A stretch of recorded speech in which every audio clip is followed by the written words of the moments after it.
It just seems like there's this never-ending stream of cop shows essentially doing PR for the police. They celebrate when cops trample constitutional rights, overrepresent violent crime and the police's effectiveness, pretend that departments are underfunded, and spread all sorts of lies about fentanyl. Don't even get me started on Blue Bloods. Yes, my great-great-grandfather watches that one in between dialysis treatments. Have you ever considered doing a video about the good things that the police do? What do you mean? It just seems like it's weighing on your mental health a little bit, focusing on the negative all the time, you know? You're kind of a bummer. Yeah, I get that a lot. I mean, the police can't be all bad, right? Sure, I've never said that cops never arrest a murderer or whatever.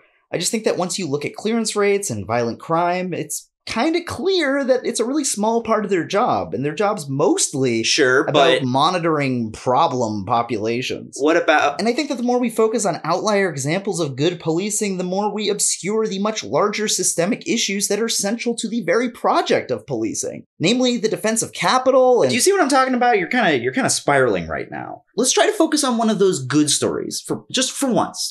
Just one time that the police got some unambiguously bad people off the street. What, like To Catch a Predator? You know, one of these days we're gonna have to talk about how you use TV as a buffer to see everything through. Did you know that To Catch a Predator kind of killed a guy once? Wait, what? Yeah, and then they got sued for like $100 million and settled out of court, and it basically canceled the show. Seriously? Yeah, there's no way this video isn't getting demonetized. Patreon.com/skipintro.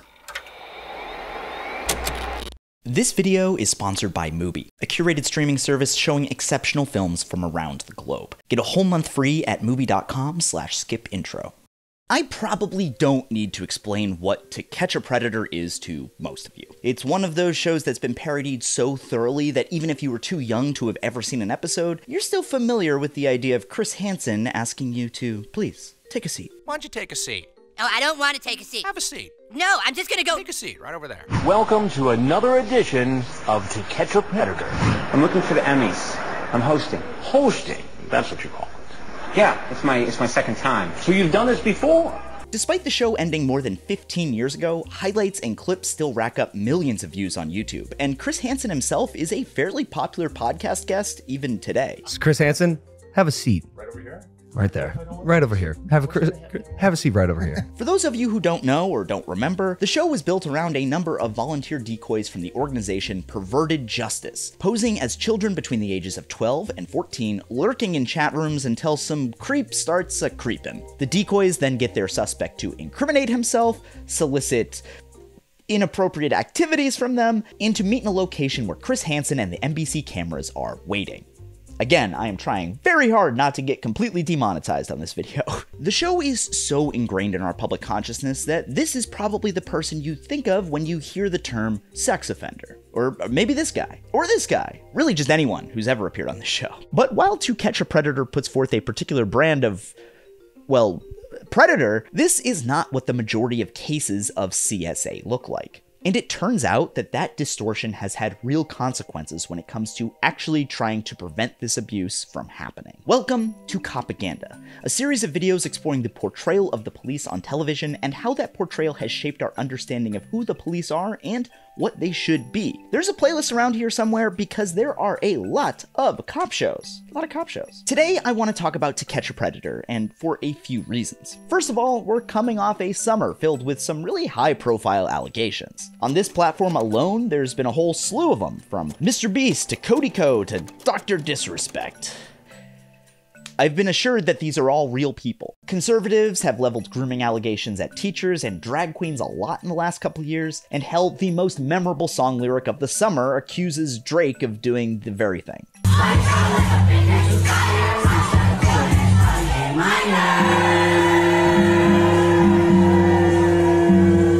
The second reason is that I think this crime is pretty universally reviled, something we all want to prevent. It's an extreme crime that's usually one of those gotchas prison abolitionists get hit with. But most importantly, it seems to me that we're talking about this issue all wrong. To Catch a Predator overemphasizes a very specific stereotype of sexual predator that plays into moral panics, promotes bad laws, and can actually get in the way of preventing real instances of abuse. So I'm gonna fix that right now, once and for all. The hunter becomes the hunted. The meme where it's like predators to catch a predator, and then I am the one catching the catch of the predator.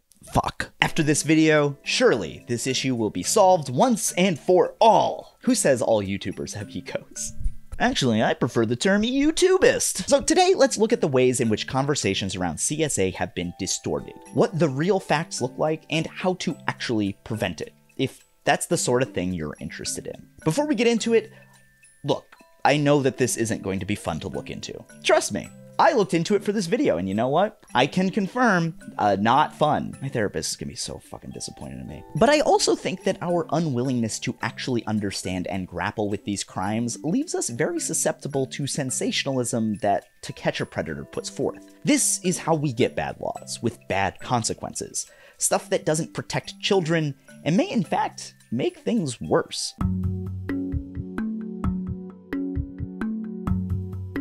Despite everyone knowing To Catch a Predator, I'm still going to give you some background anyway in the name of due diligence, and also because, you know what? You might not know this show quite as well as you think you do. First, let's set the stage. Child abuse entered the national spotlight in America in the 1980s and 90s through a number of high-profile accusations and crimes. In 1981, a 6-year-old boy named Adam Walsh was abducted in a Florida mall and murdered. In 1989, an 11-year-old boy named Jacob Wetterling was kidnapped by a stranger and murdered. In 1994, 7-year-old Megan Conca was murdered by a neighbor who had previously been convicted for some PDF stuff. All of these cases got massive national attention. While the issue had briefly entered public consciousness at other times in American history, like when the Lindbergh baby was abducted in 1932, this was the first time there was truly sustained attention. And it all comes at the height of what is known as the Satanic Panic in the United States, where there were over 12,000 accusations of abuse attributed to the occult. I'm not going to go into too much detail about the Satanic Panic here because this is way too big of a topic to tackle on top of what I'm already going to be discussing today. But the focus of many of the accusations made during this time period were aimed at daycare facilities and preschools, tapping into those fears about threats faced by children.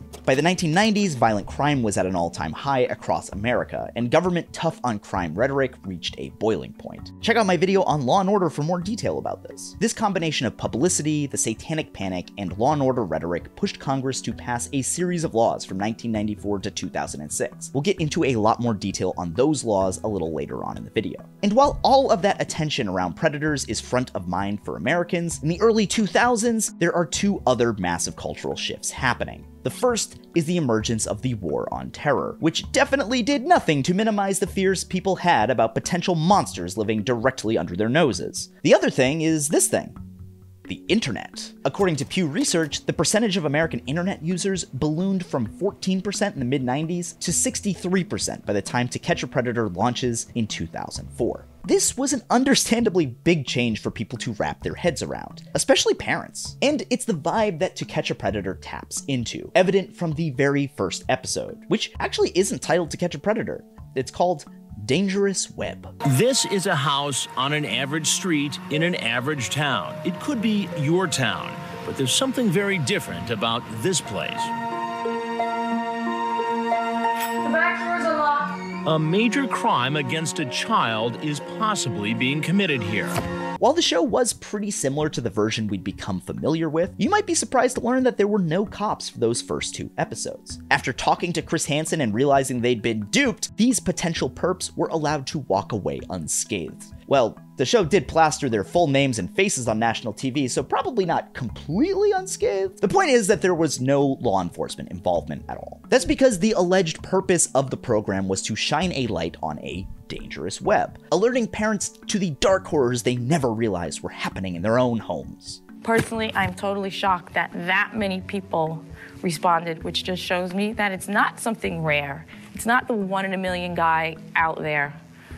They're all over. Although the show's advice to parents was basically just to tell your kids not to talk to strangers and maybe buy some software that can kid-proof the internet. Next, our expert downloads WatchRight software that will allow Michelle to read all of Leomi's instant messages and chat room conversations. So you can keep an eye on what she's doing, even if she changes her password on you. If reading all her daughter's online messages seems too intrusive or time-consuming, the detective has another suggestion. filtering software that stops Leomi from sending out personal information, like her home address or phone number. Because that definitely works. I was in high school around this time, and we definitely never learned how to get around the school's internet filters using proxies. Never happened. I've never broken any rules. Never, ever. From 2004 to 2007, Dateline ran 20 installments of the series, to massive commercial success. The special event nature of the show led to broadcasts routinely attracting over 7 million viewers, and reruns accounted for 19 of MSNBC's 25 most watched hours in the show's final year. So why would NBC cancel such an insanely popular program? Well, probably because they were being sued for over $100 million in a wrongful death suit after the airing of the self-inflicted death of one of their suspects. I'm just gonna keep teasing that story because there's gonna be some dark shit in this video, and I need you to stay engaged. I think the fact that law enforcement wasn't used in those early episodes is indicative of what the investigation was trying to do, ostensibly. Sure, the advice was shitty. Sure, the show was like 85% about scaring viewers with creepy things men said online. But there was, if we're being charitable, some emphasis on education. That first episode closes with a conversation about how to keep kids safe, pointing to the huge disconnect between children and adults on these topics. Terry Schroeder, founder and CEO of iSafe, a nonprofit foundation that educates children across the country on internet safety, says parents and kids need to work as a team. I do not encourage any parent after hearing this interview to say, I'm getting that computer out of here, because you will severely handicap your child educationally, socially. Instead, Schroeder says parents need to educate themselves about online dangers and create open communication where a child feels safe talking about inappropriate situations online. This might surprise you, but I think that educating people about public health and safety issues is a good thing. I'm pro-education. Look at me, so brave for taking a stand. I feel like Greg from Succession. Okay, name me one principle that you have. I don't know, like I'm against racism. In a blog post, Chris Hansen echoed this idea, defining his role as someone bringing truth to light, not necessarily providing justice. Quote, "Our job is to investigate topics like computer predators, delve as deeply as we can into the topic so that viewers can see firsthand what's happening. But as for punishment, we leave that to the police and prosecutors." As we just laid out, there was a lot of kind of undirected energy around CSA at the time. I mean, the longest and most expensive series of criminal trials in America to this day were the McMartin preschool trials, which kicked off when a mother accused a preschool of abusing children and also being part of a satanic cult. On a totally unrelated note, that mother suffered from acute paranoid schizophrenia. So glad we spent $15 million of 1987 money on that. What I'm saying is that there was definitely room for improvement when it comes to public understanding of this issue. Unfortunately, Chris Hansen's investigations didn't do that well. Instead, just playing into the most common advice given to parents and children alike. Don't talk to strangers. I mean, it's literally the first words of the show after good evening. Good evening. Don't talk to strangers. It's a basic rule of safety every parent tells their child. But if there's a computer in your home, it's possible that your children have been talking to strangers. That episode would go on to say this: 1 in 5 children online in this country has been approached by adults looking for sex, according to a study funded by the National Center for Missing and Exploited Children. Before sharing the heartbreaking and terrifying story of Christina Long, a 13-year-old who was murdered by an online predator in 2002. In May 2002, Chrissy told her aunt she was going to the mall to meet a friend. Instead, she met up with a stranger she'd met online, a 24-year-old married man named Saul Dos Reis. Dos Reis was convicted of first-degree manslaughter. We are not even 5 minutes into episode 1, and there is already so much to unpack. First of all, the stranger danger approach to protecting children has been widely discredited and debunked by experts. So many experts, in fact, that I'm not even sure that I need to cite someone. But I will anyway, because I'm thorough. So when we think about child sexual abuse and who engages in child sexual abuse, people tend to visualize that stranger, right? And that sort of framework has been with us for decades. I'm thinking back to the 1980s and the 1990s, when there was a huge concern or increasing concern around sexual abuse. And it was really primarily this stranger danger framework that people focused on. And that's reflected in the laws that were passed and the ways that people talked about sexual abuse. That's Professor Ryan Shields, a CSA prevention researcher I talked to for this video. My name is Ryan Shields. I'm an associate professor in the School of Criminology and Justice Studies. And my research is really centered on the intersection of public health and criminal justice, and particularly how can we use the tools of public health to address problems that have traditionally been seen as sort of criminal justice problems. We tend to, I think, in the policy world, focus on the most emotional or the most sensational or the most scary kinds of offenses. And you saw that back in the 90s when there was lots of legislation that came up in response to stranger-related cases of sexual homicide. Sexual homicide that's a horrific crime. That there's no sort of confusion around why that would be an emotional thing. Right. But it's also exceedingly rare. Today, RAIN, the Rape, Abuse, and Incest National Network, reports while roughly 60,000 children are victims of substantiated or indicated SA, just 7% of that abuse is perpetrated by strangers, compared to 59% committed by acquaintances and 34% by family members, which are far less likely to be reported to law enforcement in the first place. So those non-stranger numbers are probably an undercount. And this makes sense when you think about it. The UK's National Society for the Prevention of Cruelty to Children defines grooming as, quote, when someone builds a relationship, trust, and emotional connection with a child or young person so they can manipulate, exploit, and abuse them. That's just a thing that's generally easier to do in real life, especially when adults hold positions of power or community trust. They're more likely to have access to children, to be left alone with kids, and to make kids feel like they might get in trouble if they tell on them. As Rain explains, quote, grooming behaviors are not only used to gain a victim's trust, but often are used to create a trustworthy image and relationship with their family and community. Abusers are often charming, kind, and helpful. Now, this is not to say that parents need to fear every adult in their child's life. That is no way for a kid to grow up. Instead, as Rain suggests, parents should, quote, talk to your kids about risks and boundaries, and make sure they know that they can come to you if anyone crosses a line. While the online predation that happens on To Catch a Predator is a thing that happens sometimes, the occurrences are a small slice of the problem, one that tends to prey on parents' fears of new technology they don't understand, and the general anxieties of a child growing up. The combination of their social naivete and our computer naivete is a dangerous combination. The show loves to fearmonger about the internet, often casting their villains as people who are addicted to this kind of internet behavior. Many prosecutors around the country, including Riverside County's Michelle Paradise, are not afraid to say out loud that they don't believe most sex predators, especially those addicted to the internet, can ever be reformed. You'd think that this would get old as people grow more used to the internet, but there's always a new aspect of technology to latch onto. Today, you hear a lot of the same anxieties come up around Instagram and TikTok. And last week, Republican Congressman Mike Gallagher wrote an op-ed headlined, "Why do young Americans support Hamas? Look at TikTok." We can see this pattern of scapegoating a technology for the growing distance between adolescents and parents across history. Psychologist Amy Orban calls this the Sisyphean cycle of technological panics, noting how before freaking out about the internet, there was a moral panic about how video games were making society more violent. Before that, there was the idea that television was rotting our kids' brains. That one might be true, I don't know. There was a congressional hearing on comic books in 1953. Before that, as Orban notes, quote, a New York Times piece considered whether listening to the radio too much would harm children and lead to illnesses because the body needed repose and could not be kept up at the jazz rate forever. I love thinking about kids listening to jazz until their bodies give out, like they're just Charlestoning and then they have heart attacks and die. Also worth noting that at this time, jazz is usually a euphemism for black. My first lieutenant.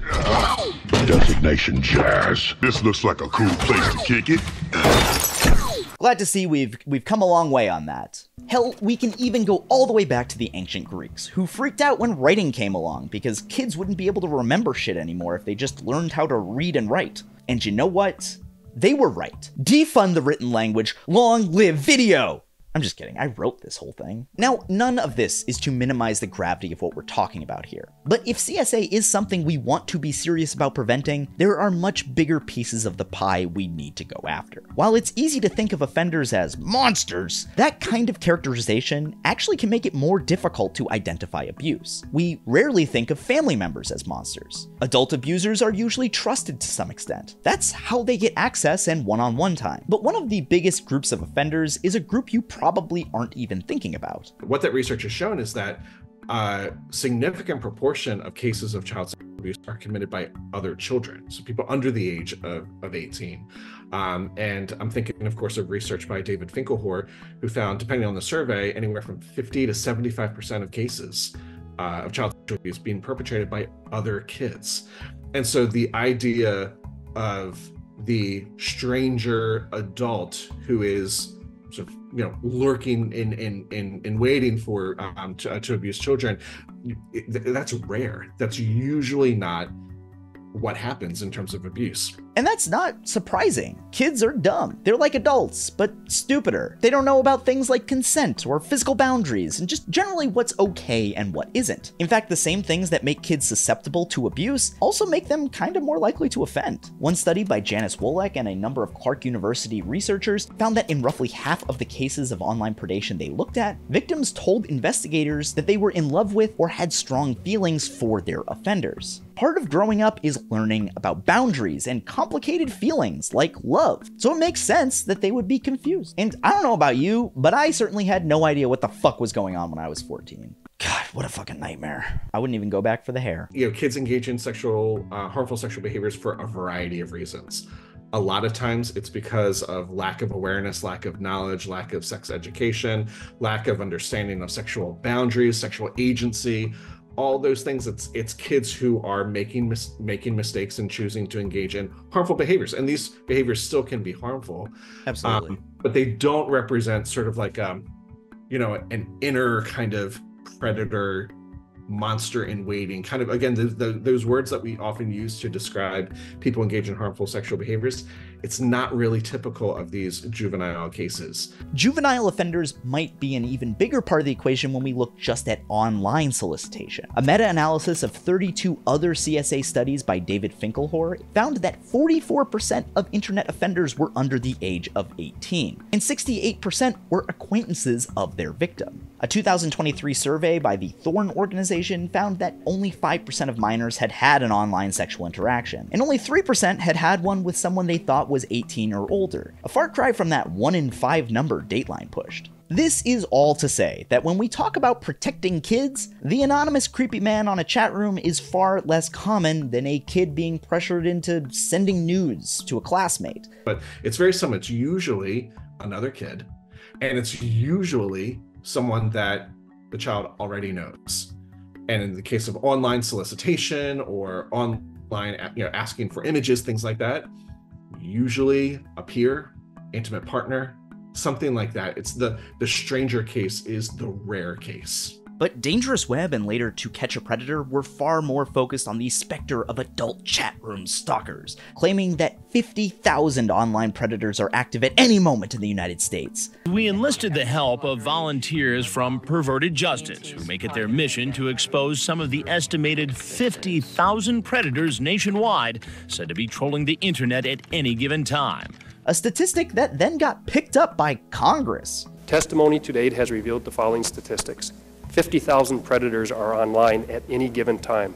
When the Columbia Journalism Review dug into that number, Dateline claimed the number had come from a retired FBI agent who consulted on the show. Quote, when the agent was contacted, he wasn't sure where the number had come from, terming it a Goldilocks figure, not small and not large. He added that it was the same figure used by the media to describe the number of people killed annually by satanic cults in the 1980s, and before that was cited as the number of children abducted by strangers each year in the 1970s. Reminds me of that 30 Rock episode where Matt Damon explains how pilots tell passengers it's only going to be a half hour so they don't freak out.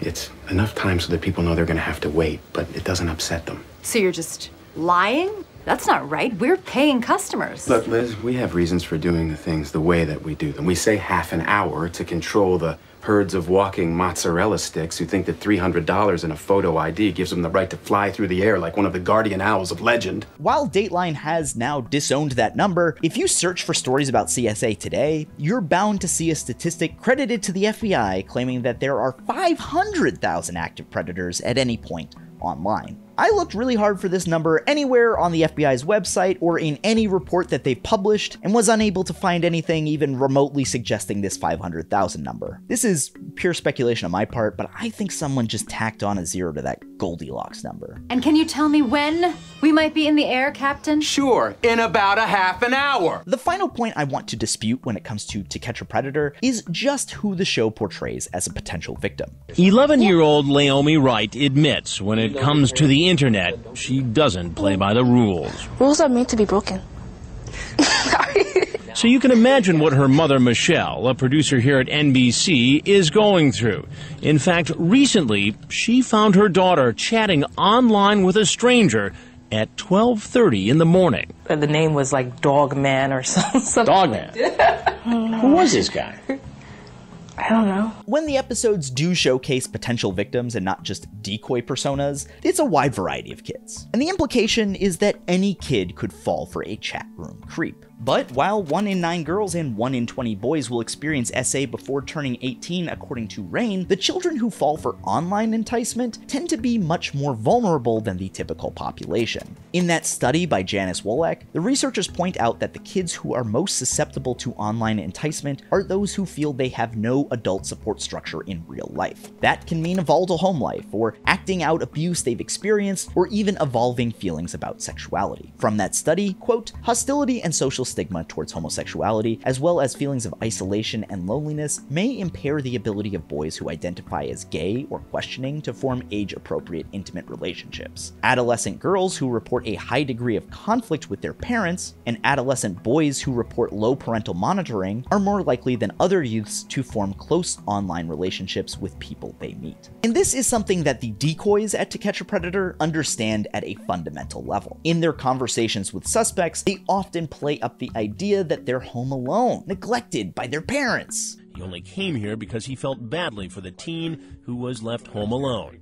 He was so anxious to have some company when he was left by himself for 4 days, but under circumstances it sounded neglectful. So you're the Good Samaritan. That first investigation closes with a conversation about how to keep kids safe, pointing to the huge disconnect between children and adults on these topics. And it advocated for active and involved parenting as one of the best possible deterrents. I guess all the protective software in the world will not substitute for a good relationship between a parent and child.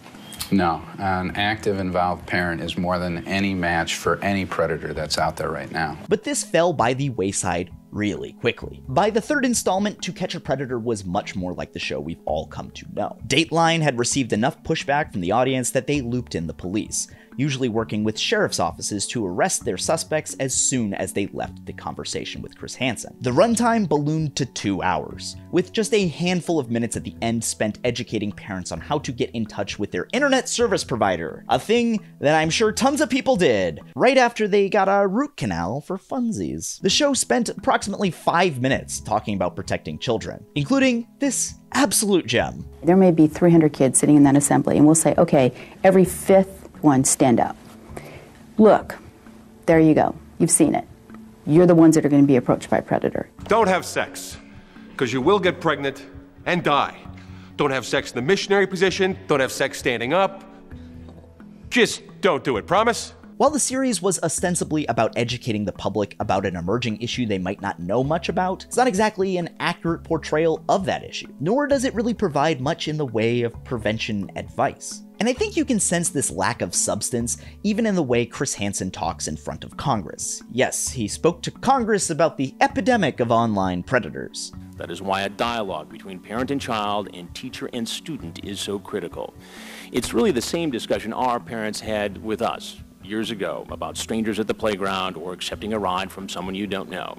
You can also see it in the way he answers questions about prevention in Reddit AMAs, giving very milquetoast answers without really saying anything about how parents can talk to their kids about these issues. Which is the hard part. Everybody knows you should talk to your kids. The question is, what do you say? By all means, parents can continue talking to their kids about safety with strangers. Don't get into a stranger's car, having safety, but like that all makes sense. But it can't be the only conversation, because if so, it's missing out on the kinds of situations that are most likely to occur. And so what parents need to do is have, age-appropriate conversations beginning early around, starting off when kids are younger, around sort of like, their bodies, the right to keep themselves safe, the right for people not to touch them, and then moving into responsible behaviors with other children, with other people, issues around consent. I think it's not just a single conversation that you have, but it's a continuous conversation that changes based on the needs and the environment of the kid and how old they are and sort of what their context is. But regardless, these are bad guys, right? There's got to be a more charitable way to do this, right? Maybe To Catch a Predator isn't educational, but maybe there's some other usefulness that we can get out of the show.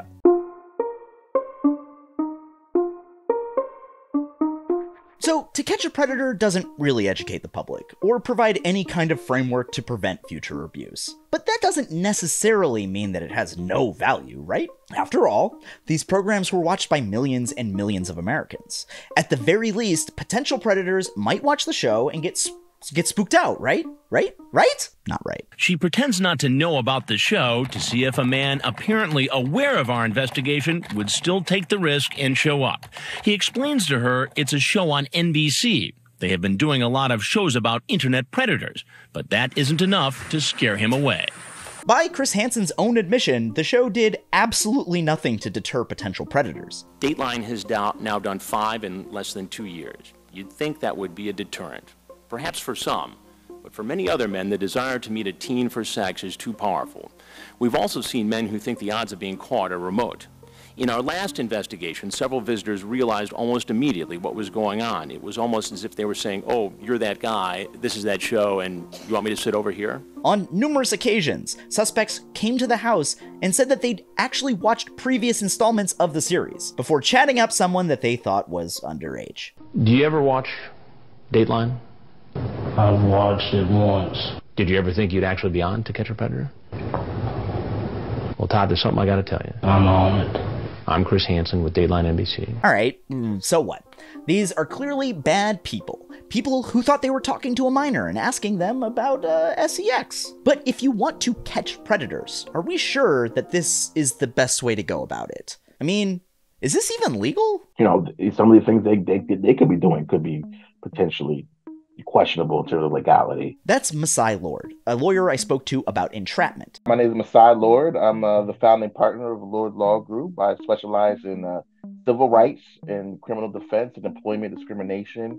I'm a proud former public defender. Generally speaking, there's 2 elements to entrapment. There's the inducement and there's predisposition. And predisposition is the really important one for a lot of defendants, because you have to show that but for the government actor, like if it wasn't for this officer doing these things, that I would not have otherwise committed this crime. It's kind of, you have to demonstrate that your readiness and willingness to participate in the crime absent government interference. Generally speaking, no government, no crime. That's just the best way to think of it. And it's not hard to see the framework of entrapment here. Not only are decoys posing as minors and trying to get guys to say they'll them, but they also invite them over to a house, one that they definitely would not have gone to without having been told about it. A 2009 paper from the Seton Hall Journal of Sports and Entertainment Law lays it out this way. Quote, "To catch a predator may be compromising the otherwise admissible evidence found in the lewd conversations with minors on the predator's computer by creating entrapment issues during the luring of the predators to the decoy home. Online enticement of a minor, that is, just having a sexually explicit conversation online, is illegal on its own. Once a predator has made it clear he wants sex with a minor and makes a date for the liaison, the crime has already been committed. He doesn't even have to show up. But will he? There's no need for the suspects to show up at the house in order to pin this charge on them. Well, except that the show would suck without Chris Hansen confronting sleazebags and telling them how gross he thinks they are. What are you doing to get help? Seeing a psychiatrist right now. Well, it doesn't look like it's working too well based upon all this. I just started talking to him. This gets pretty freaky here. Now, this isn't exactly a surprising critique, and it's one that Dateline anticipated. They said this just 7 minutes into the first episode. Why is this not entrapment? Well, it's not entrapment. First of all, we're not a legal entity. Secondly, we're sitting in a chat room. We're not starting anything. They're having a conversation with us of their own free will. This becomes a much worse answer once the police started working directly with the show, which we'll get to in a little bit. Dateline has also claimed that getting suspects to show up at the house is an indication of intent, something that helps shield against accusations of entrapment, because entrapment is really weird and doesn't make a lot of sense. They can use the fact that you committed the crime to show that you're predisposed to commit the crime. That feels circular. Yeah, it is. But they say, well, you're predisposed because you did it. And in order for you to get the defense of entrapment, you have to admit that you committed the crime. So, so you have to admit that you did it. And then once you admit you did it, the state can say, oh, well, he admitted to doing it. That means he's predisposed to do it. So that's difficult. That's difficult. I'm dizzy. Perverted Justice argues that they never bring up the topic of sex first. But if you actually look at the chat logs, which Perverted Justice used to post on their website and which are still available via the Internet Archive, it's not always so clear. And decoys are quite willing to flirt with that ethical line. I'm sorry, that was an inappropriate pun. I'm sorry. Sorry, everybody. Sorry. As Douglas McCollum writes, quote, "It seems clear that a lot of the men snared aren't hardcore predators. Many express doubts about what they're doing and have to be egged along a bit by the decoys, many of whom come off as anything but innocent children. In some cases, suspects express doubts about age differences only for decoys to reassure them and bring the conversation back to enticement. In others, decoys appear to escalate the conversation by suggesting that the suspect brings condoms when they finally do meet. And just who are these perverted justice people anyways? You know, the ones that the entire show is built off of. That's a weird name for an organization." Enter a group called Perverted Justice, a kind of online vigilante organization whose mission is to do what it believes law enforcement doesn't always have the resources to do: make a full-time job of going after internet predators.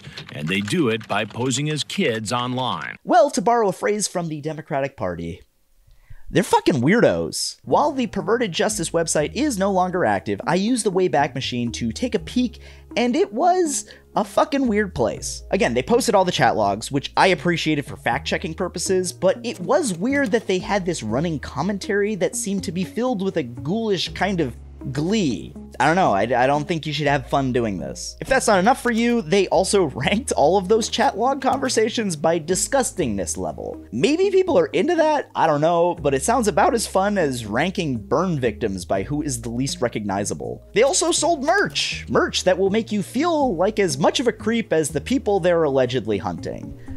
Ew. Lot of projection going on. The leader of the group was a man named Xavier von Erck, having legally changed his name from Philip Eid because he wanted to nod to his German heritage, which has never been a red flag before.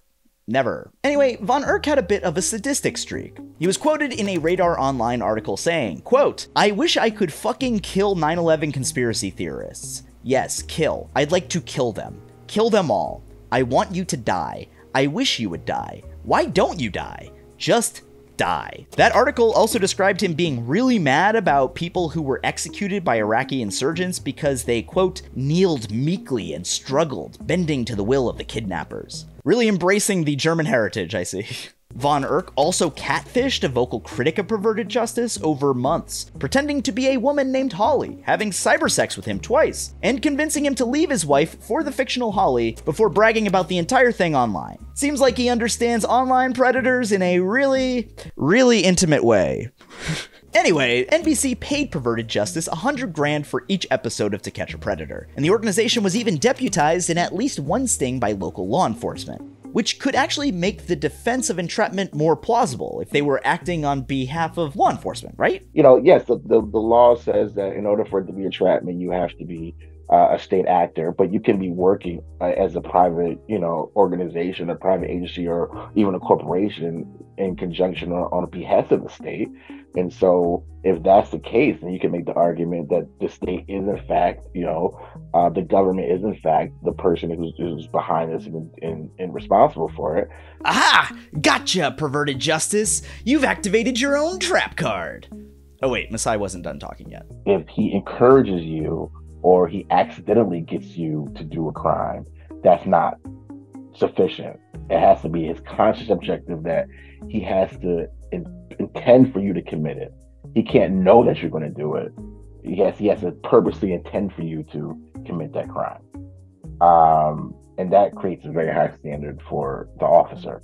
So with all those things taken into account, you realize that entrapment is pretty much an impossible defense. And yet, despite how impossible it is to make an entrapment defense, To Catch a Predator still found a way to overstep. In Sonoma County, a judge acquitted a sailor caught in one of the show's stings, ruling that he'd been entrapped, saying, quote, "This case is the poster child for the abuse in this program. They took everything away from this kid just to make a TV show." There's so little case here, I'm throwing it out because it's so clear the guy's been entrapped. The jurors who were interviewed, at least one of them said they felt bad for him, his life had been ruined, and they really thought that this perverted justice that NBC partners with on this had overstepped its bounds. I mean, that speaks volumes. It does, and that will probably be the reason why he will get some money in the civil lawsuit. There were 28 other arrests from that sting, all of which might have also been ruled entrapment, but this was the only case where the defendant didn't take a plea deal and went to trial. It's worth noting that the trial didn't even take place until 2011, for an arrest that aired in 2006, which is a long time to fight this kind of accusation in court. Again, check out my videos on Law & Order to learn about the coercive nature of plea deals. Regardless, like we said earlier, these issues with perverted justice shouldn't matter too much in the eyes of the law. They're a private organization, so there's no entrapment here. And yeah, they're disgusting people, but so are the police. Most importantly though, they shouldn't even be needed to make these cases if, as Chris Hansen has claimed many times, the police are conducting an independent, parallel investigation. It's difficult for law enforcement and prosecutors to come in after the fact and, based upon our broadcast story and based upon Perverted Justice's chat logs, to prosecute all these men. In Fairfax County, Virginia, they did as best they could. Once law enforcement started having a parallel investigation, then obviously, they're in on it from their standpoint from the beginning, and they're able to make their cases. There is a separation between the police and our operation. We do what we do. Perverted Justice provides us with the chat logs. We do the interview with these guys. They leave. Perverted Justice has provided the information requested by the police from them, and then the police, who are running their parallel investigation, take action after that. And we just have a few seconds left, but sure. Parallel investigation. The cops would have been there anyway? Clearly not. No, clearly not. The police have, in most cases, contacted Perverted Justice and have said, look, we're interested in doing something like this. We need your expertise. We set up our investigation separate to that of the police. The problem is that they aren't. They aren't independent, and then they aren't parallel.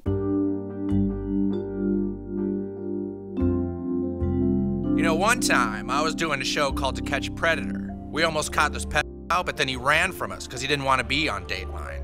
So we tracked him down to his house. And you know what he did? He shot himself. It'd be a shame if you didn't want to go on Dateline. It'd be a shame if we had to track you down and you shot yourself. To showcase just how interconnected To Catch a Predator was with law enforcement, let's look at the thing I've been teasing this whole time. The time the show kinda killed someone. Police move in on a surprising suspect, and there are deadly consequences. This is from the 9th investigation of To Catch a Predator, which aired in 2007 and was based in Murphy, Texas. It's pretty hard to watch because of just how much the show plays into the sensationalism of the death of one of their suspects, basically hyping it as must-see TV. Instead, officers went to his house, and there, events took a startling and tragic turn. The man in question was Bill Conrad Jr., a 56-year-old assistant district attorney who lived in a neighboring county. Conrad was caught in the perverted justice sting, and clearly committed the crime of online solicitation of a minor. Just trust me on this one. Conrad did it. I'm not going to read you any of the things he wrote because they're bad, they're explicit, and again, I'm trying my damnedest not to get demonetized completely. Please, monetization gods, do not demonetize me. And if you like the work I'm doing, consider becoming a patron today. Patreon.com/skipintro. Now, this was a juicy pull for Dateline. We've had doctors, teachers. Teach school. I'm in education. I'm a teacher. Even a rabbi show up during our investigations. But here in Murphy, Texas, just outside of Dallas, this is the first time we've come across an assistant district attorney. Unfortunately for Chris Hansen and the To Catch a Predator crew, the last day of production rolled around and Conrad still hadn't shown up to the decoy house. Although he was invited by the decoy, the DA never showed up at our undercover house. As we laid out before, this shouldn't really matter for the case. Conrad had already definitely done the crime of having those conversations online. But no confrontation means that it's not very usable on TV, which is bad for both the police and the show. Dateline is obviously robbed of their spicy story, but the police are also robbed of a national headline where they're the heroes. We looked at how the police use reality TV shows to entrench their power in the last episode of Copaganda on cops and live PD. Hey, that's another show that filmed a dying man in Texas. Small world. Anyways, according to an investigative report in Esquire by Luke Dietrich, Police Lieutenant Adana Barber got a call at 12:30 a.m. Sunday morning, the day the Dateline crew was scheduled to leave. Dietrich describes what happened next. Quote, Barber relayed a message to the chief. Chris Hansen wants the police to get an arrest warrant and a search warrant for Bill Conrad. He and the rest of the Dateline crew have decided that since Conrad is no longer responding to IMs or answering his telephone, he is probably not going to come to the decoy house in Murphy. Since he won't come to them, they've decided to go to him. Basically, the producers want the interview and arrest of Bill Conrad to follow the standard To Catch a Predator formula, despite Conrad's evident unwillingness to visit the decoy house. And they want the warrants ready by morning. According to both Hansen and Von Erck, after the fact, this rush was necessary in order to make sure that Conrad didn't delete any evidence. In the episode itself, Hansen even tries to cover his tracks, asking a cop this. Why was it so important to you to move quickly here? Why not, for instance, wait until Monday morning and let him go into the office and make a controlled arrest at his office? Simply because when he started the maneuvers to erase evidence or to close out accounts and everything, we didn't want there to be any more destruction. But this is irrelevant. If there was truly a parallel investigation and the police weren't just relying on perverted justice, there was already more than enough evidence for an online solicitation case. The police chief hurried to get a warrant, and Detective Walter Weiss, the officer who filled out the warrant paperwork, told Dietrich that it had been so rushed and he'd been so tired writing it that the warrant had the wrong city, the wrong county, and the wrong date on it. Despite this completely botched warrant, Murphy PD showed up at Conrad's house with the Dateline camera crew, camped out for hours until Sunday morning turned into afternoon. Here's how Dietrich describes what happened next. But by this afternoon, in front of Bill Conrad's house, whatever wall may have once divided Dateline and the police has essentially collapsed. Chief Myrick and Lieutenant Barber are about 30 feet away, hiding behind trees. Another man, a cameraman, is hiding behind a different tree, much closer to the door, evidently trying hard to stay out of the footage being recorded by the other NBC cameramen, perhaps for aesthetic reasons. Perhaps because it is generally illegal for news cameras to be on private property without permission. Dateline's casting crew outnumber the 5 cops here by a factor of 2. SWAT raided the house, and Conrad shot himself in the head, dying later at the hospital. Many have questioned this plan. Ed Walton, the district attorney for Kaufman County, which is where Conrad's house was located, called the local police, quote, the most incompetent bunch of buffoons you've ever seen. Another attorney from the county and friend of Conrad called the decision to send in SWAT, quote, the stupidest and most unnecessary thing that I have ever heard of in law enforcement. If they really wanted to do the right thing, they could have waited until Bill came out, or they could have gone to the courthouse where he worked and arrested him. You know, he was not like John Dillinger. That was all for sensationalism. Right, why not wait until Monday morning when Conrad would be at work and thus far less likely to have a gun, posing less threat to both himself and the arresting officers? Hansen himself has even pretended that this is the kind of outcome he would have preferred. They were doing this as a courtesy as opposed to make a big show out of it and arrest him at the DA's office the next day. Right. I had no control over that. I would have preferred, television-wise, they go into the DA's office the next day, because that's a big that's show. big on TV, absolutely. Whatever. It wasn't my call. Hey, look, it's our good friend Sean Larkin, the former cop who harassed and lied to suspects on live PD to get them to sign release forms before painting them as irrationally angry black people. What an incestuous web of ghouls we have here. Back to Hansen. I don't buy this explanation even a little bit. First of all, there's no way he actually thinks that would be better TV than a SWAT raid. Come on. Has he seen TV? And second of all, there's no way the district attorney's office would have let them film in their building. You're not, because they look at the DA's office, you're gonna see you, they're gonna tell you you're not coming in. And they're gonna say, oh, we're executing an arrest warrant. I said, okay, the officers can come in and execute the arrest warrant. You're not going to have this spectacle. And that's not the only lie Hansen has told about the events of that day. Ultimately, when they did the forensic examination of his laptop, they found multiple images of child porn. The episode itself even implies this, speculating without any evidence or examination that he must have had worse stuff on his laptop. What does that say about the contents of it? Unfortunately, I mean, and I am just surmising or guessing here too, that it's going to be something that's going to be way worse than the chats or even than the pictures that he had already sent. But that's just not true. According to Detective Weiss, who executed the search warrant, and this is quoting from Dietrich's article, quote, a forensic analysis of the laptop has verified that Bill Conrad was the person who chatted online with Luke, but that the computer hard drive was otherwise devoid of anything illegal or indicative of sexual predation. Soon afterward, Weiss will resign from the Murphy police and consider never returning to law enforcement. He'll make ends meet working at a private security firm. He will meet with a reporter in the reporter's hotel room, recount what he did and what he didn't do, and he will start to cry and then apologize for making a fool of himself.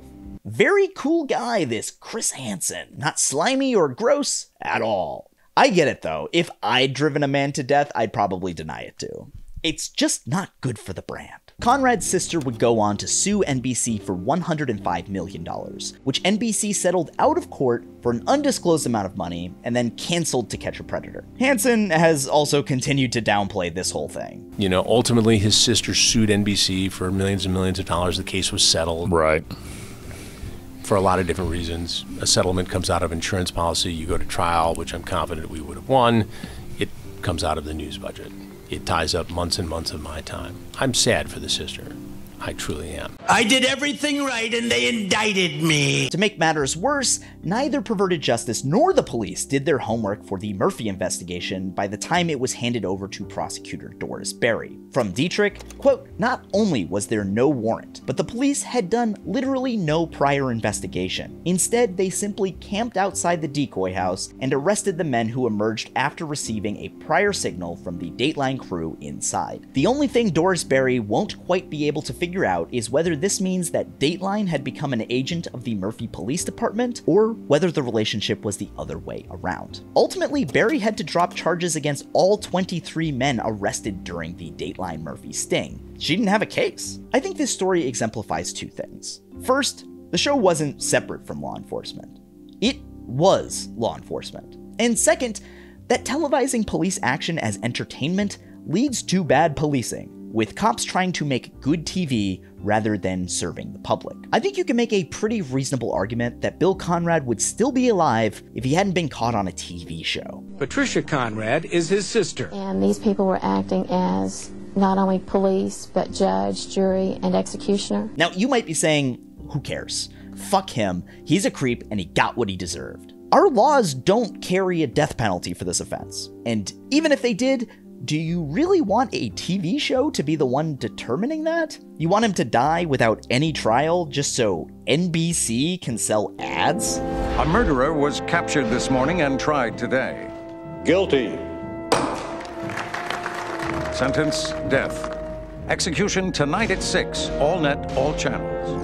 Would you like to know more? I think it's telling that Chris Hansen has tried to cover his tracks by lying and saying that Conrad had tons of other material on his laptop. He knows that he has to do that in order to make the death seem justified, because he knows that the original offense is not worthy of an execution. If the purpose of the show is just to catch would-be offenders, why does this process need to be broadcast nationally in a way that seems to only impede investigations or give the police cover to not do their jobs? Like, just work with the cops behind the scenes. The way To Catch a Predator and Perverted Justice frame this is that the system is so overwhelmed and that they need to help out law enforcement, and that doing it as a TV show is a way to fund that help. Law enforcement agencies like the FBI and U.S. Customs have made catching internet predators a high priority, but they say the problem is just too big. But it's simply not true that there are so many cases that police can't keep up. In 2003, the year before Predator premiered, a national juvenile online victimization study by Janice Wallach found that, quote, more online monsters were arrested for soliciting undercover investigators posing as adolescents than were arrested for soliciting actual youths.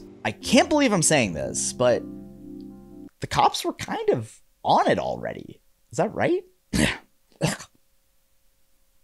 Feels weird to say. It just doesn't sound right. And despite a goal I think many of us are behind in theory, catching offenders before they harm a child, To Catch a Predator was not always welcome in the communities they shot in. As Brad Russ, a former commander of the Internet Crimes Against Children Task Force, told Radar Online in 2006, quote, how would you feel if the media rented a house in your neighborhood and drew 30 people who demonstrated a propensity for children to your house? What happens when they flee at a high rate of speed and they T-bone your wife's car? We would never set up a sting in a residential neighborhood.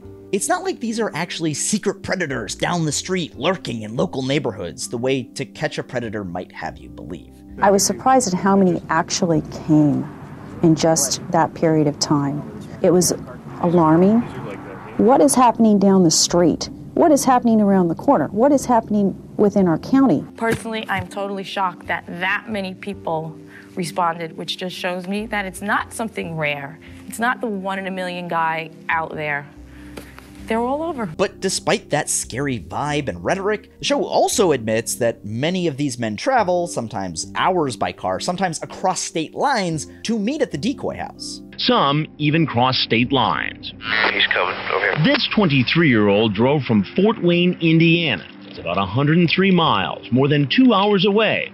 He traveled from another state to meet a 14-year-old. 31-year-old Eric Rubalcava comes from Houston, more than 4 hours away. So, are they just down the street? Or does the show need to pull suspects from several states just to get 30-odd arrests that might get thrown out in court anyways? I don't think that the purpose of To Catch a Predator was to educate people, or to deter would-be offenders, or even really to catch predators. I think the whole thing was really just about trying to punish through shame. There's an almost palpable glee in Hansen when he reveals to his interviewee that they're on TV, and the cameras rush in and they hide. I think reporter Brian Montepalli nailed it when writing for CBS News in 2006. Quote, public humiliation has been used for that purpose at least since the time prisoners were placed in the stocks and the pillory. One can, of course, argue that potential child molesters should be exposed to the public. Some law enforcement agencies do so. Dateline, however, is not the law. Even if you think it's appropriate for these men to be exposed, is the decision to do so one that should be made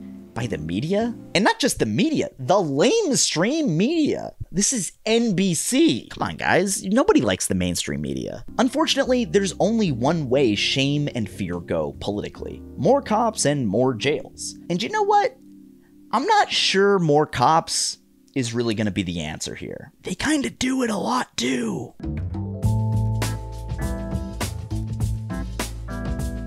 So just how good are the police at clearing these crimes anyways? Our best source of data here is going to be the FBI's Uniform Crime Reporting, which tracks cases closed by arrest going back to 1995. Now, this isn't a perfect metric, since the FBI doesn't really break down the data into specific offenses, and police departments report their arrest numbers voluntarily. It's also worth noting that people are likely much more comfortable reporting instances of SA today than they were 10, 20, or 30 years ago. But even with all of that in mind, we can see that clearance rates for rape have been steadily declining as far back as we can measure. In 1995, 51.1% of the country's 82,000 cases resulted in an arrest. By 2004, when To Catch a Predator premiered, that number was down to just 41%. The most recent data from 2019 shows that police made an arrest in just 32.6% of cases reported to them. This isn't because the police don't have the resources either, because their funding has exploded over that same time period. According to a report from Bloomberg, the annual police budget has tripled since 1977 when adjusting for inflation, and nearly doubled since 1995, after the number of violent crimes started dropping precipitously. Even the American Action Forum, a conservative policy think tank, notes that the growth of police budgets has outpaced the growth of the population. Again, after violent crime rates have already fallen and stabilized. According to the Johns Hopkins School of Public Health, state and federal governments spent an estimated $5.4 billion in 2021 to incarcerate adults convicted of sex crimes against children. Yet the amount spent on CSA prevention was just $2 million in 2019. As The Hill reports, we spend $3,125 on punishment for every $1 we spend in prevention research. And besides their poor performance, I'm not convinced the police are the best approach to CSA prevention. A Washington Post data analysis found over 1,800 police officers charged with CSA from 2005 through 2022. They also reported that of those cases, 83% were convicted either by a judge, jury, or plea deal, which comes out to 1,469 officers convicted for CSA. Perverted Justice never published their arrest numbers, but they did claim over 600 convictions from 2004 until they shut down in 2019. So we're talking about 2.5 times as many cops convicted for CSA than Perverted Justice caught during their sting operations over roughly the same time period. Of the cops who were charged, the Washington Post found only 7% were charged with online solicitation, which again, isn't that surprising. As we said earlier, most CSA takes place in real life, not online, and often involves someone with a position of power or trust over a child. And who is more trusted or powerful in our society than the police? I mean, here's a kid's book that my friend gave me, and they got some gems in here like, policemen protect you, keep you safe in many, many ways. That they learn how to protect you. That night and day, policemen work to protect you and keep you safe. This level of trust makes it very hard for other adults to recognize abuse when it happens, as evidenced by a number of stories shared in that Washington Post report. They tell the story of Alexis, a 15-year-old who was groomed by her school's 44-year-old resource officer, who invited her to eat lunch in his office, gave her rides, messaged her late at night, and even befriended her father. While some parents raised concerns about the relationship with both the school board and law enforcement, in an email response to the superintendent, Sheriff Paul Fila stated, quote, "Friendliness with kids sometimes comes across like it's something other than what it is." When Alexis came to her resource officer about her pregnancy, in which he was the father, he told her not to tell anyone because cops don't do good in jail. She lied to her parents, got an abortion, and the abuse wasn't discovered until more complaints rolled in and the Kansas Bureau of Investigation got involved. Or take the case of Timothy Barber, an officer who groomed a 16-year-old Chick-fil-A worker we'll call Ann. He hung around the restaurant and exploited her childhood dream to be a police officer, offering to give her a ride along. From the Post article, quote, "I felt like I had to because he's a cop," Ann told the interviewer. "He could do something to me." Both times, she said, Barber unzipped his pants but kept on his uniform and his gun. I could go on and on because there are too many of these stories. You can find the full Post investigation in my copaganda reading list, which is in the video description. Again, doing my best not to get demonetized here. I worked really hard in this video, and I'm sure it already has limited ads. If you want to help out, patreon.com/skipintro. Now, this is not to say that Perverted Justice or To Catch a Predator shied away from going after law enforcement. To the show's credit, they do catch a number of cops, which was not something I was expecting when I started this video. Guess what he does for a living? You what? Criminal investigator? A federal agent working for the Department of Homeland Security. Spikes also tells the girl what he's done for a living. I used to be a cop. Was a cop for 15 years. How long have you been in law enforcement? Just a year now. Explain to me why somebody with apparently so much going on would take that risk. But the show is also pretty quick to tell us that this problem is totally handled. The bad apples have been taken out with the garbage. That puts a bad mark on my job, on everybody. Every cop in this country, you put a bad mark on. In the case of the Homeland Security agent, within a day of being arrested, he was fired. So justice is coming swiftly. But this problem of CSA among the police is a lot more than a few bad apples. Some of this problem has to do with terrible policy. As Lisa Thoreau, founder of Strategies for Youth, an organization focusing on law enforcement treatment of juveniles, told the Post, quote, "Training and protocols explicitly aimed at preventing child sexual misconduct by officers are rare." But personally, I think this lack of training is a really weak excuse. Because in so many of these stories, other cops willfully look the other way. Remember Sheriff Fila I just told you about? The guy who dismissed concerns about the resource officer? Yeah, well, he knew better because he had actually employed that guy as a deputy and knew about a previous stalking accusation from a girl in a grocery store. Timothy Barber text messaged multiple teenage girls from his work laptop and in his patrol vehicle, which could be GPS tracked. When this abuse is caught and brought to trial, the judiciary is often incredibly friendly to cops because, you know, Spike seems well aware that what he's talking about is illegal. When the decoy writes, "You better not tell anyone." he responds, "I won't, sweetie. I can't.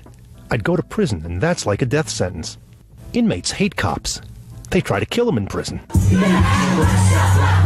According to the Post's reporting, nearly 40% of convicted officers in these cases escaped without any prison time, often receiving a few years of probation instead. In the case of Barber, the judge had this to say concerning his sentencing. Quote, "I see a person who, you know, puts a pretty good foot forward, has lots of support from the family. What a great guy he is. And then I have somebody, on the other hand, who is wearing a uniform, who is going to a drive-through restaurant in a police vehicle in uniform, basically hitting on a 16-year-old. So what's the right punishment here?" And what did the judge decide? 10 years on the sex offender registry and probation. Oh, and his police department, they didn't even fire him right away. From the Post, Barber, quote, "got a call from the city telling him to resign or he'd have to go through an internal affairs investigation. So he resigned on his own." According to the Indiana Law Enforcement Academy, South Bend has not requested that Barber be stripped of his police certification. When the Post reached out to Barber and asked him if he'd have done anything different, he said this.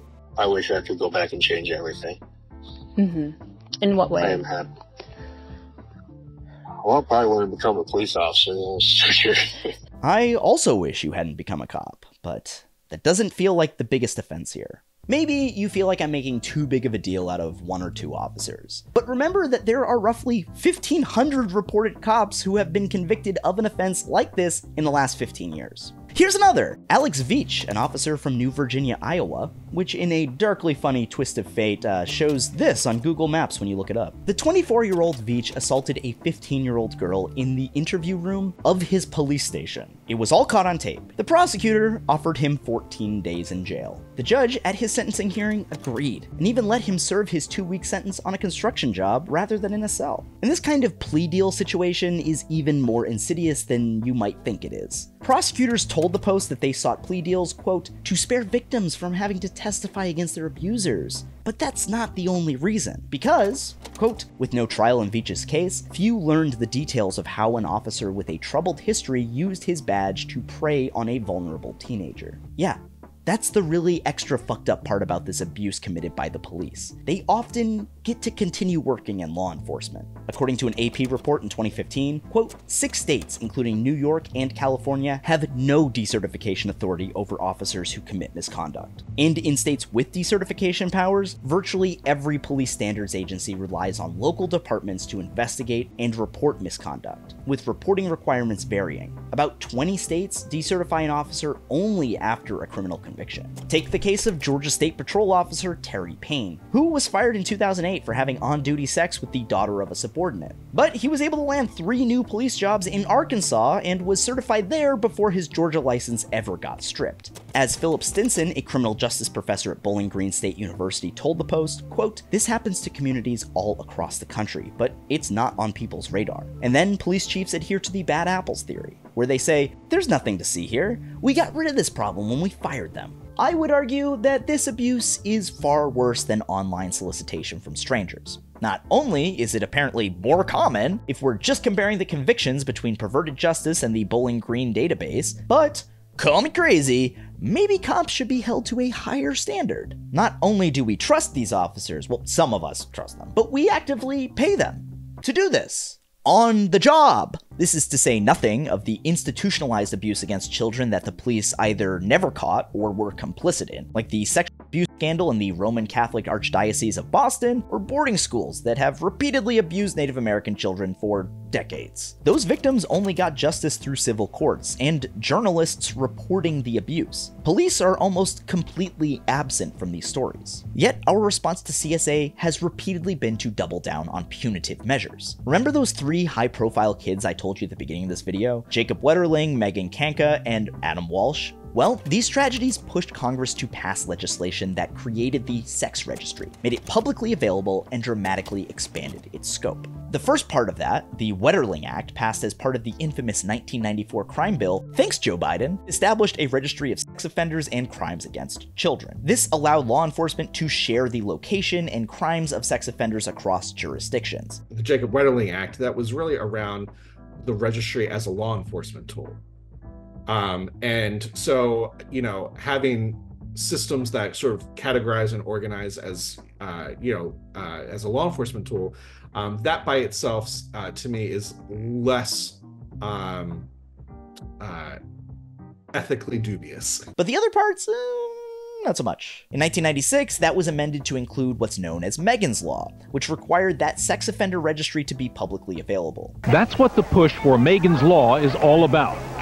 People in New Jersey want the right to know when a sex offender moves into the neighborhood. Kind of like a citizen app on steroids. Community members are looking towards the registry and community notification to feel safe.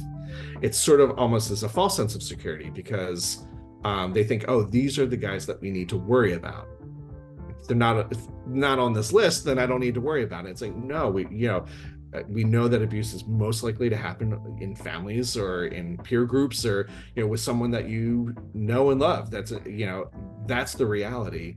A decade later, in 2006, Congress passed the Adam Walsh Act, which separated the registry into 3 tiers, with severe requirements concerning location updates. Tier 3 offenders must update their location every 3 months until they die. The Adam Walsh Act is kinda head-scratching, since Adam Walsh wasn't even killed by an offender who would have appeared on the registry anyways. But you know who would have appeared on the registry? His dad, John Walsh, creator of the TV show America's Most Wanted, an intense lobbyist for this law, and also someone who, by his own admission, had sex with an underage girl when he was in his 20s.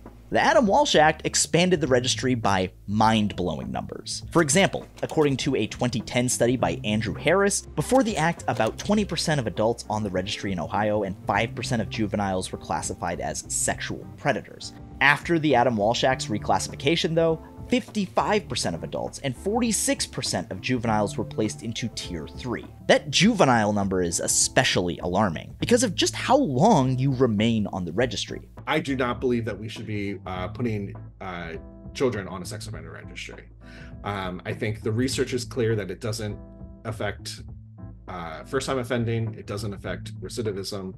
We also have research showing that kids who are on the registry are more likely to attempt suicide, and they are more likely to be contacted by adults for sex.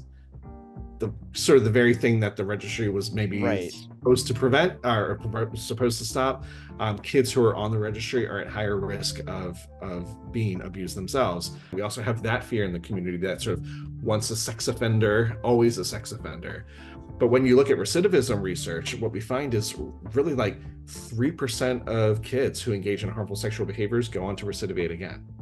3%. Take the case of Leah LeBouc, who ended up on the registry for play-acting sex in elementary school with her younger step-siblings, and remained there throughout college, where her classmates could look her up and see only the words criminal sexual conduct. Charla Roberts is another case, who at the age of 10 pantsed a classmate, was prosecuted for indecency with a child, and put on the database for 10 years, as well as, according to a New Yorker article about her, being, quote, barred from leaving her mother's house after 6 in the evening, leaving the country, or living in proximity to minor children, which ruled out most apartments. As writer Sarah Stillman noted in 2016, quote, Roberts can still be found on a commercial database online. Her photo featured below a banner that reads, "Protect your children from sex offenders." And that immediate sense of danger is kind of the point of the registry. Photos are updated every year and stripped of any context to the crime. For some that I looked at from the Washington State Registry, the only crimes listed are failing to update their address. In some extreme cases, offenders have faced life in prison for failing to register a valid address,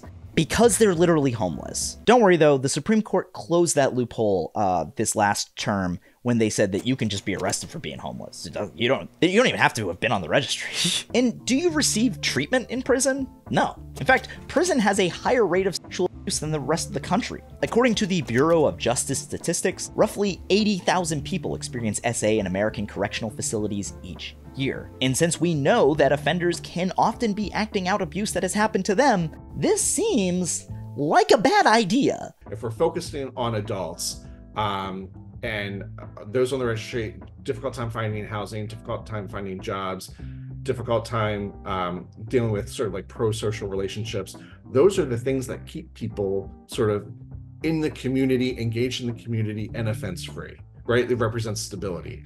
And so the registry and community notification may have a destabilizing effect, right? Because it takes away all these things that could be ways to sort of like build attachments within that community. Instead of carceral approaches to this crime, we need to be spending these resources on educating children about boundaries and how to protect themselves, how to identify sketchy behavior both online and in real life, and honestly, to question authority. We can't just focus on giving kids tools to ignore the strangers who are online, but also how do you navigate relationships with peers, with potential romantic partners in an online space? How do you do that? What are the rules for the family? What are the rules around communication?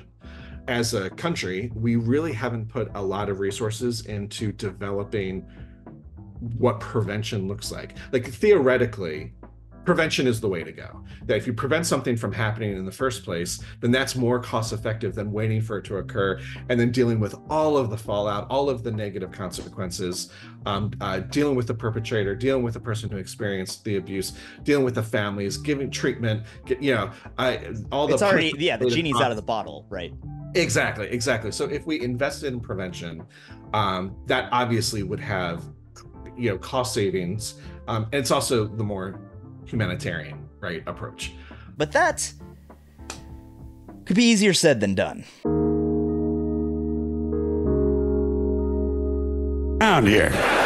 While To Catch a Predator was canceled in 2007, it's hard to feel like it ever really ended. Chris Hansen himself has attempted to relaunch the program numerous times, first as a failed Kickstarter campaign in 2015, then a YouTube channel in 2019, and now as Takedown with Chris Hansen, which he launched on his own streaming service called True Blue in 2022. It just reminds me of Blue Chew, which makes me feel really gross about his streaming service. Hansen regularly appears in media just outside the mainstream, from podcasts across the spectrum to being a guest on the cable network News Nation. On top of that, his work has inspired a generation of vigilante predator catchers across social media, following the same format of using decoys to incriminate a suspect before ambushing them with cameras in YouTube videos or live streams. No, a grown-ass man, I knew that wasn't real, man. That's a real person. That's not okay, I believe it's a real person. Google's real, too. Like, Google has real pictures of people, man.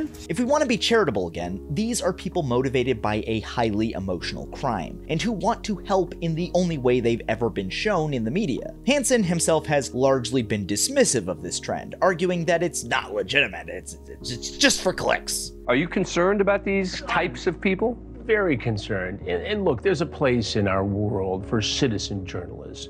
We get tips all the time from people who are content creators who come up with very important topics we should all look at. New York Times ran something about Instagram abuse, exploitation of children just today. But these guys will get themselves or someone else hurt. It would be so bad if someone were to get hurt. Good thing that never happened to you, right, Chris? I will never consider my brother's death a suicide. But we take precautions. I'm comfortable with taking that risk to show people what goes on, to educate people, to create this dialogue and this awareness. That's just for clicks. Part of this is just a way of legitimizing himself in comparison, since He's done exactly the same thing, building an entire career around the ratings his programs have received. It's a sentiment our creepy German boy Von Erck reiterated to USA Today in 2024, saying, quote, "There seems to be more of a motivation nowadays to expose these guys to enhance an individual's social media stature than there is to build an organization that can work with police and get arrests." You see, he was just in it for the love of the game. Just loved having those conversations in chat rooms. To be clear, this is a thing that they started, although at this point it has clearly spiraled far beyond their control. According to a Washington Post report from September of 2022, there had already been 920 amateur stings on social media that year, with the Post counting over 160 predator catching groups. One they highlighted is a team of predator catchers from Indiana, consisting of two people, Eric Schmutt and Shonda Noli. Schmutt is very open about how inspired he was by Dateline. The Post describes him this way, quote, "In his 20s, Schmutt watched every episode of To Catch a Predator hosted by Chris Hansen multiple times. Then, in the early days of the pandemic, he discovered hundreds of YouTube videos from the United States, Britain, and Canada, in which ordinary people were the ones exposing bad guys. Schmutt had already been reading false conspiracy theories online about secretive elites who exploit children and drink their blood. He wasn't entirely sure if he believed them, but he was an avid Bible reader and he liked the passages about hidden evils being brought to light. So he downloaded Grindr, used a photo of a European pop star for his profile picture, and got to work." Holy shit, that's a lot to unpack. Now to start, I will say, being an amateur predator catcher with no ties to a multi-million-dollar company like NBC does take a tremendous amount of dedication. Apps often delete accounts that they detect to be underage, requiring these predator catchers to start over from scratch. Some may argue that this indicates that the internet has developed some pretty robust guardrails, but if you're making that argument, you're probably not one of these weirdos who sinks all their free time into pretending to be a child and getting men to say that they'll f you. I'm just saying that it's not the type of profession that most people will voluntarily go into, and it's definitely not the type of thing that you would stay into. You know, I've done everything. I've been a telemarketer. I mean, you can't. That's in every job I've had. I was like, why? I mean, why would you want to do? Why do you want to do this? If we're just being honest here, there's some type of benefit that they're getting from this. I think maybe it's a way to have these discussions legally, you know? It's also worth noting that Schmutt and Noli are kinda terrible at this. The Post noted that they'd led 300 stings and only gotten 50 arrests, to say nothing of convictions. In at least one exchange that was published, they repeatedly confirmed to the man they were talking to that they were 18. But let's circle back to the bigger stuff, the whole conspiracy, evils being brought to light, drinking the blood of children thing. Because this new generation of predator catchers has a decidedly right-wing bent to them. You can hear it in this parking lot confrontation between Schmutt, Noli, and their suspect, an ex-cop. People are not going to be able to trust cops because your ass decisions. You're right. Wait. Do you have a girlfriend? No. Are you married? Honestly, you know we're gonna find out. Honestly. Okay. I back the blue, but not like this. I back the blue, but not like this. And I just find that deeply funny after this whole video that we've done. Jacob Wohl and Jack Berkman, two far-right conspiracy theorists, one of which is still banned from Twitter, just to give you an idea of how far-right he is, they launched their own version of To Catch a Predator in DC, playing it with a QAnon twist. As Kristen Spielman, a longtime assistant to Wohl who worked on the production, told The Verge, quote, "Their whole thing was that they wanted to get a big fish. They wanted a congressman. They wanted Biden. To do so, they hired an adult actress to pose as a decoy, but offered no security for her, as she was groped by the men they lured to the decoy house." Literally, the only people in America who wanted Joe Biden, apparently. Or maybe you've heard of Tim Ballard, the CEO of Operation Underground Railroad, the subject of that movie Sound of Freedom that you never saw, but maybe heard about? That might just be a terminally online thing. He spoke to the New York Times about the QAnon energy that they noticed within the anti-trafficking movement, saying, quote, "Some of these theories have allowed people to open their eyes. So now it's our job to flood the space with real information so the facts can be shared." What is that real information, Tim? Well, here he is talking to noted reasonable man Jordan Peterson about it. I mean, I'm going to post today another operation in West Africa of a baby factory. I mean, these are real cases where they've kidnapped women, as young as 13-year-olds and children, and they impregnate them. them and they make babies and they take these babies and sell them for their organs, sell them for sex, sell them for satanic ritual abuse. Like it does sound crazy. He's right. That does sound crazy. Because it is. There's no evidence that any of this happened. I was unable to find any video that he even posted in that time frame that could be confused for what he's saying it is. Ballard was also removed from Operation Underground Railroad and denounced by the Mormon Church after an anonymous letter provided exhaustive allegations that, quote, Tim has been deceitfully and extensively grooming and manipulating multiple women for the past few years with the ultimate intent of coercing them to participate in sexual acts with him, under the premise of going where it takes and doing whatever it takes to save a child. We gotta definitely write a song about how we do not diddle kids.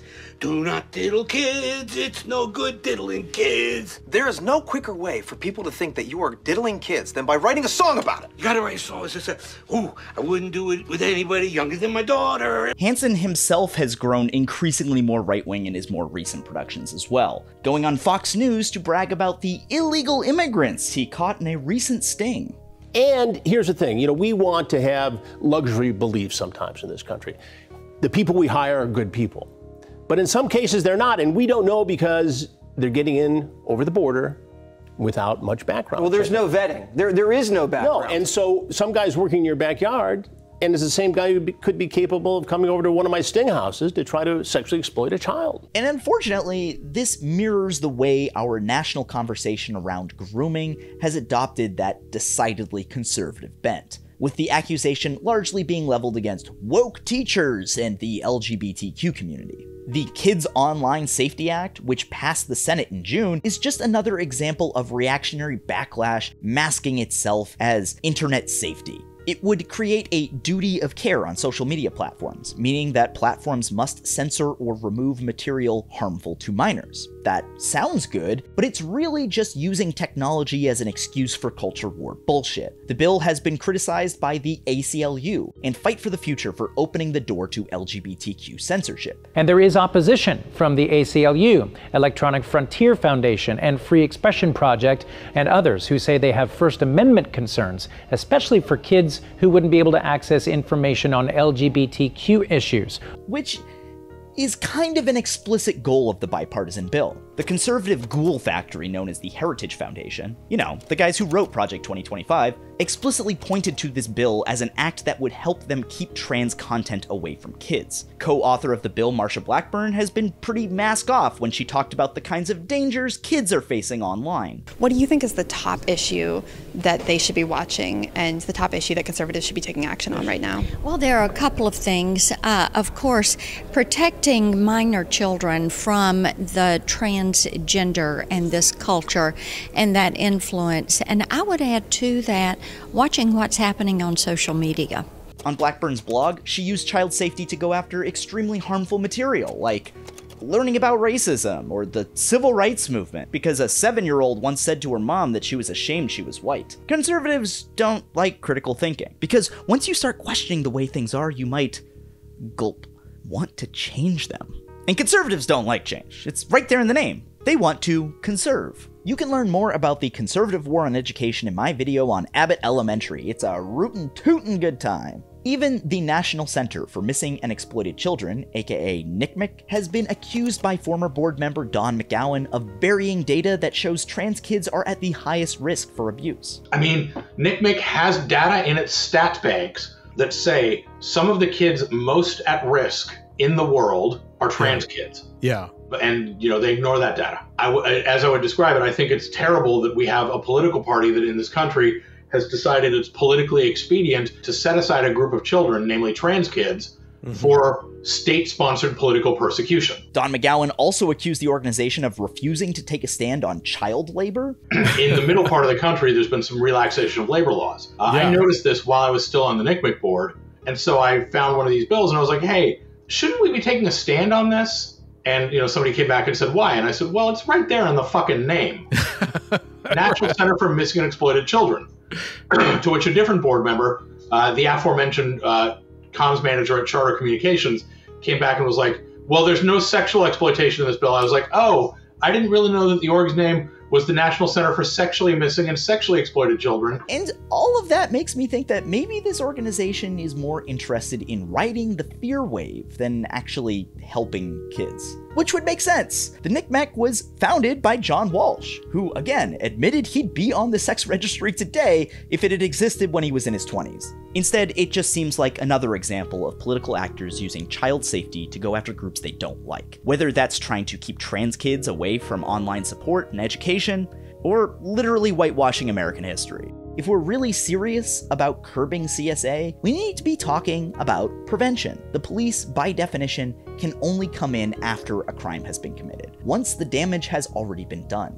Decoy stings can be somewhat proactive, but do nothing to combat the 93% of CSA that occurs in real life with people the child already knows. We don't need more punitive solutions. We don't need to spend $3,125 on punishment for every $1 we spend in prevention research. We need to teach kids how to spot the warning signs. We need to establish sex education that gives kids an early understanding of consent and boundaries. My whole thing, being someone who's focused on prevention, is even if it worked, let's say we had research that showed that, oh, when you put people on a registry, it changes their behavior, or, you know,